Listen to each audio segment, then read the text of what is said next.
O Teolocast mandou aqui, salve, salve família. Rodrigo Silva, acompanho seu trabalho há quase 20 anos. Se não me engano... Então não era não, que sou mais novo. Se não me engano, em uma entrevista que você deu falando sobre arqueologia bíblica, ele fala que provavelmente foi aí. Mas quais evidências arqueológicas de que o povo de Israel foi liberto do Egito? Realmente encontraram o lugar no meio do mar? Ah, foi bom ele ter perguntado isso aí. Tem um falso arqueólogo, eu vou até gravar um vídeo, porque agora de novo os vídeos desse cara aparecerem, um tal de Ron Wyatt, que ele fala que encontrou roda do carro de Faraó debaixo do Mar Vermelho, encontrou a Arca da Aliança lá em Jerusalém, é tudo mentira, sabe? E toda vez que eu dou palestra o pessoal pergunta sobre isso, encontrou a Arca de Noé também lá na Turquia, e tudo falso, falso. E o cara tinha umas paranoias doidas, que Deus falou com ele quando ia revelar a Arca e tudo e tal. E agora alguém me mandou que ele fez de novo um vídeo. Ele já morreu. Ele era um anestesista de Nashville, Tennessee. E fizeram um vídeo agora bem feitinho e tudo e tal. E já tá com mais de 1 milhão de visualizações. Então, sobre o que esse vídeo é? Esse é sobre a achado da Arca de Moisés. A Arca da Aliança. Mas é tudo falso. Entendi. Você entendeu? Não tem nenhum arqueólogo com diploma mesmo que endosse o cara. Entendi. Não tem um. Bom, então, isso aí tudo é falso. Esquece esse negócio de roda de carro de Faraó. Eu tive no Eiba, no lugar lá. Eu sei que é tudo falso, os lugares que ele fala. Lá em Nueiba tem uma coluna levantada lá que ele fala que foi Salomão que ergueu para marcar o lugar da travessia. Aquela coluna é romana, gente. Não tem nada a ver. Então o cara é todo furado. Entendi. Todo furado. Mas quais são os indícios de que Israel saiu do Egito? Em primeiro lugar, lembra aquilo que eu falei. A história passada é uma história fragmentária. Eu até dei o exemplo aqui. Como se fosse um quebra-cabeças de 10 mil peças. Faltou no monte, faltou na maioria. Então, assim, não é só história, arqueologia bíblica, não. Isso vale para a arqueologia da Grécia, arqueologia de Roma. A biblioteca de Roma se incendiou nos anos 60, não 1960, na época de Nero. Depois você teve também a queda da Biblioteca de Alexandria, em 691. Depois você teve em 453 o incêndio da Biblioteca de Constantinopla. Muita coisa se perdeu. Então a gente tem um monte de fragmento que a gente completa com coisas que fazem sentido. Fazem sentido. E bingo, é isso aí, Igor. Então algumas coisas que fazem sentido. Em primeiro lugar, eu desloco o êxodo da época de Ramsés e coloco na época de Tutmosis, na 18ª dinastia. Eu sei que o desenho da Disney... aliás, foi até uma crítica que eu fiz na Record lá e eles aceitaram que na novela Os 10 Mandamentos o faraó era o Ramsés. Eu falei, tá errado. Cronologicamente falando, o faraó tem que ser alguém da 18ª dinastia. Então é lá que eu tenho que buscar as evidências do êxodo. E quando eu vou na 18ª dinastia, eu encontro um monte de coisa. Em primeiro lugar, você tem uma rainha, filha do faraó, chamada Hatshepsut. E nessa época que ela estava ali, o pai dela era Tutmosis II. Tá bom? Tutmosis II. Eles tinham muitos escravos asiáticos, porque os egípcios tinham expulsado do país os Ixos, que eram semitas, e os outros semitas, claro, eles escravizaram. Então nós temos muitas coisas da parede lá, deles punindo os egípcios, os egípcios não, os asiáticos, que podem ser os hebreus. E a Hatshepsut, quando ela queria ter um filho dela no poder, no trono, mas ela nunca teve. Então tudo indica que ela adotou uma criança. E a Hatshepsut, ela até se proclamou faraó para não deixar que o filho do marido com a amante assumisse o poder. Quando esse filho do marido assumiu o poder, que para mim é o Tutmosis III e é o faraó do Êxodo, ele assume, a primeira coisa que ele faz é escravizar os asiáticos. Você tem paredes lá mostrando assim, façam mais tijolos, igual a Bíblia apresenta e tudo mais. Aí curioso que quando você vai na tumba dele, você descobre algumas coisas curiosas. Daqui a pouco eu vou lembrar o ano que a tumba foi descoberta. Ela tem na parede o Amduat, que é a oração que o egípcio faz para as passagens da alma no mundo dos mortos, no barco solar, até Osíris e voltar. Na 12ª oração da Amduat, tem uma oração de Tutmosis assim, que aqueles que morreram com ele na grande inundação e não tiveram oportunidade de ser mumificados, que tenham o seu corpo preservado. Porque eles morreram na grande inundação por seguirem a sua carne. Estranho, né? Não tem inundação no Egito, não chove. Não chove, só chove lá em Alexandria, mas aqui embaixo não chove. Que inundação é essa? Uma inundação que matou o exército de Faraó e está registrado isso lá. Outra coisa curiosa é que quando descobriram Loré, que descobriu a tumba dele, quando abriram, o sujeito que está mumificado ali não pode ser o Tutmoses, porque ele morreu com 60 e poucos anos, e o sujeito que está ali tem 20 e poucos anos. Alguém foi colocado no sarcófago no lugar dele. Entendi. Dá a entender que a múmia dele morreu, talvez, naquela afogamento que tem ali. Uau! Não pode ser o Êxodo? Aí você tem o papiro de Pulver. O papiro de Pulver, esse livrinho meu, Escavão da Verdade, eu vou mostrar para vocês, eu fiz uma tradução do papiro de Pulver. O papiro de Pulver, que hoje está na biblioteca de Leiden, na Holanda, ele traz uma coisa muito interessante que parecem ser as pragas do Egito. O papiro de Pulver, ele conta aqui, inclusive isso aqui é a parte do Tutmoses, do cara batendo nos escravos que eu falei.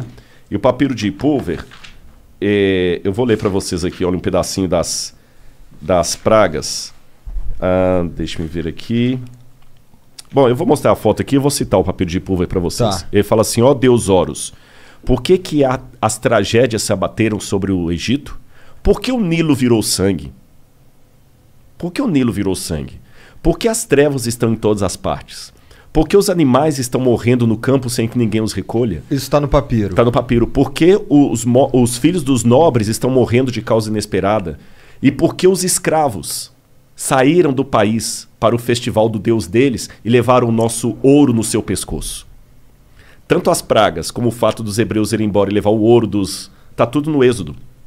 Tô dando apenas 2 pinceladas aqui. Faz sentido. Ele chegou, começou a escravizar os caras ficaram putos, entraram em guerra, mataram todo mundo. Mas o papiro de Pulver não é Bíblia. Ele tá na Bíblia? Não, o papiro de Pulver não é Bíblia. Não é Bíblia? Não é Bíblia. É um documento egípcio. Pode crer. E você tá entendendo? Então eu tô pegando a história da Bíblia contada por um documento fora da Bíblia.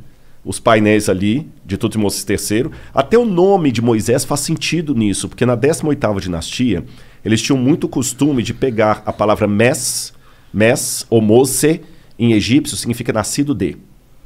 E eles acoplavam o nome nascido de ao nome de uma divindade.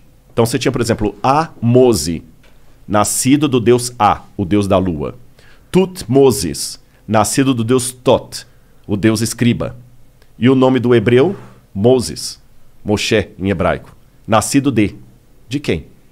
Parece que quando ele entregou para o deus hebreu, ele tirou a divindade egípcia. Então até o nome dele é um nome egípcio. O livro do Êxodo tem várias palavras que vêm do egípcio. Não são palavras hebraicas. A palavra para papiro é egípcia, a palavra para Nilo é egípcia. Tem um monte de palavra egípcia. Então, eu só estou dando umas 3 ou 4 gotas aqui para ver que nós temos evidências acadêmicas que apontam para o Êxodo. Aí, o que é o Êxodo exatamente? A forma é quando os hebreus saíram... Saíram do Egito, exatamente. Entendi. Que, na verdade, a palavra Êxodo vem do grego, porque a Bíblia foi traduzida para o grego no 4º século a.C. Então, Exodos, Rodós, é caminho. Rodoviária, roda, rodovia. Ex, saído de. Ex, Rodós, Exodus, caminho afora. Aí acabaram dando nomes gregos para os livros da Bíblia. Por isso que veio o nome Êxodo. Agora aqui eu quero apresentar para quem está nos ouvindo uma diferença. Pode ser que alguém tenha um professor de história e fale assim, esse Rodrigo está louco. Ele está louco. Mas só que tem uma diferença. Eu tenho muitos nomes da academia que concordam com o que eu estou falando. Da historicidade. Por que ele ia achar que você está louco? Eles são necessariamente crente? São. Muitos. Por que eu estou colocando isso? Por que o Ron Wyatt não merece o mesmo... Porque você não tem nenhum acadêmico com doutorado, que dá aula, que faz pesquisa, que fala, o Ron Wyatt está correto. Mas você tem muitos acadêmicos que falam que o que eu estou falando está correto. Está cheio de nota de rodapé. Eles produziram coisas que a ciência acredita e que comprovam certas teses. Ou que baseiam, ou que ajudam, evidenciam. Exatamente. Então, assim, eu tenho muitas notas de rodapé nos livros que eu uso. Sim. Você está entendendo? Na Universidade Hebraica, professores, trabalho sério. A Universidade Hebraica, onde eu fiz o curso lá, desse tamanhozinho, saíram vários prêmios Nobel dali. Agora, o que eu estou colocando aqui para vocês é o seguinte... Muita gente talvez está surpreso com as minhas declarações, não é porque elas são anticientíficas, é porque, infelizmente, a academia é tão dominada pelo... Eu sei que eles odeiam quando se fala isso, mas existe um ateísmo metodológico que quando alguém apresenta evidência de Deus, parece que o cara está sendo terraplanista. E não é bem por aí. No caso, eles não apresentam... Isso não é nem evidência de Deus, de certa forma. É a evidência que a Bíblia conta passagens que realmente aconteceram. Mas só que aí tem uma coisa importante. Aí eu tenho que pular para a teologia para responder isso.